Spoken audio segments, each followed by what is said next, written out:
Parehong mayamang negosyante. Limpak-limpak daw kung mamigay ng pera parang ikaw at si Ricky Reyes. Pero para sa iyo, sino ang mas mabango?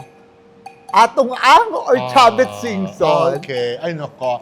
Siyempre, isa na-involve ngayon sa Yun napakaraming nga, issue. Ang bango ng pangalan niya Yeah, ngayon. pagdating dun sa social media na Oo. mabango-mabango ang pangalan ni Atong Ang dahil nga, siyempre nag-uusapan, hindi lang buong Pilipinas at sabihin natin buong mundo. Ay, na. oo. Oo, Di ba? nakarating na. Oo, Oo. nakarating na sa iba't ibang panig. Oo, but my heart is very, very close to Chavit Singson. I'll go for Chavit Singson. Siyang mabango para sa akin. Totoong Talaga? mabango. Yes. Eh kung mamahalin ka ni Chavit Singson, Imposible mangyari yon. bakit ang hindi? Hindi.